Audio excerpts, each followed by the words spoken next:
tous les gars, donc aujourd'hui on se retrouve pour une toute nouvelle vidéo. Donc aujourd'hui on se retrouve enfin pour la vidéo du semi-marathon de Boulogne-Billancourt. Donc comme vous avez pu le voir dans l'intro, j'ai montré un peu tout ce que j'ai fait du début de la journée jusqu'à la fin de la course. Donc pour ceux qui me découvrent ou qui ne me connaissent pas, je m'étais fixé l'objectif de réaliser ce semi-marathon en moins d'1h20. Au final je l'ai réalisé en 1h18, donc c'est une performance que j'espérais réaliser, mais dans ma tête j'avais un peu de doute forcément, je me demandais si j'allais vraiment réussir à faire une telle performance. Sachant que mon ancien record sur semi-marathon, c'était de 1h29. Donc j'avais réalisé aussi au semi-marathon de Boulogne-Billancourt, mais il y a un an. Donc en un an, j'ai gagné plus de 10 minutes de temps. Sachant qu'entre-temps, j'ai fait le marathon de Paris en 2h55. Mon record sur 10 km est de 35 minutes. Donc j'ai vraiment une progression en course à pied qui est vraiment, on va dire, rapide. Sachant que je fais beaucoup de volume. Donc là, durant cette préparation pour le semi-marathon, j'ai fait un peu plus de 500 km, spécialement pour cette course-là. Donc c'était vraiment une course qui me tenait à cœur et j'avais vraiment envie de maximiser ma performance. Donc c'est pour ça que ça me fait autant plaisir et que j'en ai autant parlé dans mes dernières vidéos. Et que voilà, pour moi c'est vraiment un accomplissement cette course-là. Donc comme vous avez pu le voir durant l'intro, j'ai un peu montré toute ma journée, ma préparation ainsi que durant ma course. Donc concernant mon petit déjeuner ce matin, moi j'ai fait le choix de déjeuner, je me suis levé à 5h55 pour déjeuner au moins 3 heures avant ma course. Donc j'ai mangé des œufs au plat, du pain de seigle, des bananes, une banane pardon, pour faire le plein en glucides et d'avoir le maximum d'énergie. Sachant que durant ma course, j'avais prévu de consommer deux gels de glucides, donc j'en ai mangé un au bout de 30 minutes et un au bout d'1 heure, parce que je ressentais que j'avais des baisses dans mes jambes, j'avais un peu de douleur, j'avais une baisse d'énergie. Et le fait d'avoir mangé ces gels de glucides-là, ça m'a vraiment permis de pouvoir ensuite avoir un regain d'énergie et d'appréhender, on va dire, la deuxième partie de la course plus facilement. Sachant que là, je vais vous mettre à l'écran le récapitulatif des kilomètres, donc je ne vais pas rentrer en détail dans chaque kilomètre. Mais donc j'ai fait une course en rythme moyen à 3 minutes 41 par kilomètre, sachant que en général je tournais soit entre 3,38 soit 3,47 pour les kilomètres les plus lents, ou sinon j'étais à peu près à 3,42, 3,43 pour la plupart des kilomètres.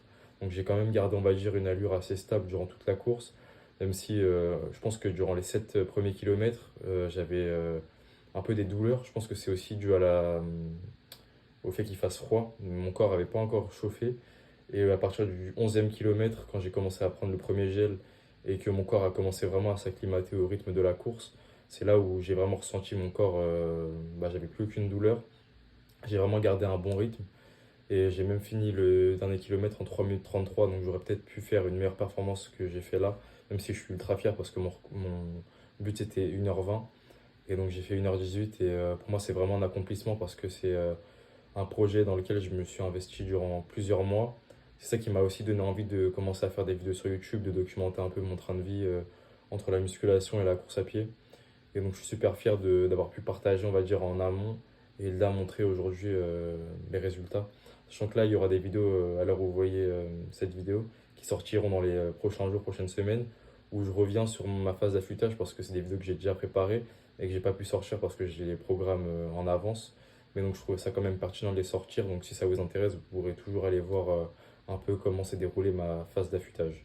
Mais sinon, mis à part ça, c'était vraiment une très bonne course. Il y avait, malgré un début de pluie, je trouvais que le parcours il était super. Il y avait beaucoup de lignes droites.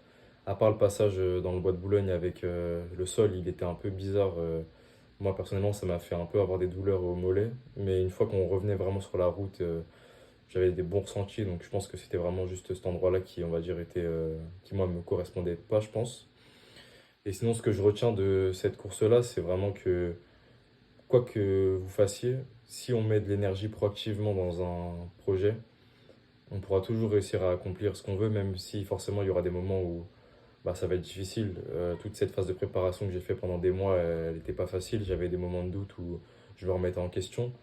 Mais à force, avec l'expérience des préparations et l'expérience que j'accumule en grandissant, je sais qu'en vrai, les choses difficiles, elles ne s'obtiennent pas en claquant des doigts. C'est comme sur ma chaîne YouTube où, quand j'ai commencé à décider de me lancer, je sais que j'ai des objectifs qui sont peut-être ambitieux, mais que je les atteindrai pas en claquant des doigts. Et c'est pareil dans la course à pied, dans tout. Donc ça m'a vraiment permis d'avoir, on va dire, une humilité et une certaine rigueur dans le travail, tout simplement, de tout le temps me dire que le plus important, c'est que je fasse le taf au quotidien.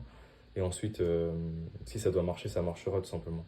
Sinon, j'avais envie aussi de parler des prochains projets que je souhaitais faire au niveau course à pied. Donc normalement, je vais faire le 10 km de la Tour Eiffel le 15 décembre, le 10 km des Champs-Élysées le 2 février. Et là, je suis en train de voir pour faire le semi-marathon de Paris et pourquoi pas le marathon. Là, je suis encore en train d'y réfléchir. Je sais pas si j'ai vraiment envie de me relancer dans une telle préparation. Mais donc, dans tous les cas, il y aura beaucoup de contenu qui va arriver où je montre mon train de vie entre la musculation, la course à pied, les études. Donc, j'essaie vraiment de montrer mon train de vie. Et si vous venez de me découvrir, j'espère que le format de vidéo vous plaît, que vous allez passer du bon temps devant mon contenu, tout simplement. Je suis vraiment super fier de cette performance. Le mois d'il y a un an, il aurait, je pense, jamais imaginé que j'allais faire une telle performance. Peut-être que pour certaines personnes, ça peut paraître un peu peut-être ridicule ma façon de réagir, mais quand moi je sais tous les efforts que j'ai mis, tous les sacrifices que j'ai fait dans cette direction-là, croyez-moi qu'il n'y a pas plus beau que de voir que tous nos efforts, ils ont payé et qu'on a assuré pour, durant le moment voulu. Et je souhaite vraiment à tout le monde de connaître cette sensation. Je tenais aussi également à remercier mes proches qui ont été présents durant ma course, même mes proches dans mon entourage qui m'ont encouragé durant toute cette préparation et durant la course. Et je voulais aussi remercier ceux qui m'ont encouragé dans les commentaires sur YouTube ou qui m'ont envoyé des messages pour me donner de la force. Ça me touche énormément, sachant que bah, je suis un petit créateur et que je débute et j'ai reçu énormément de soutien, donc ça m'a vraiment permis de, ouais, ça m'a donné de la force, ça m'a donné envie de me donner à fond pour sortir du contenu, pour faire une belle performance tout simplement. Donc voilà, j'espère que cette vidéo va vous plaire. Je vais pas faire un truc trop long dans tous les cas, je vous mettrai à l'écran encore une fois les kilomètres, quelques photos, quelques images. Mais le but c'est que je voulais ouais, surtout montrer qu'avec de la foi, tout peut se passer si on met de l'énergie proactivement vers une direction. Il n'y a aucune raison qu'on réussisse pas tout simplement. Donc voilà, j'espère que cette vidéo va vous plaire, que vous avez passé du bon temps. N'hésitez pas à liker, à vous abonner pour me soutenir, à me dire ce que vous en avez pensé en commentaire, si vous trouvez qu'il y a des points d'amélioration ou il y a des choses que vous aimeriez que je traite, que ce soit en rapport avec la course à pied ou sur la préparation tout simplement. Mais en tout cas, prenez soin de vous et nous on se revoit très vite.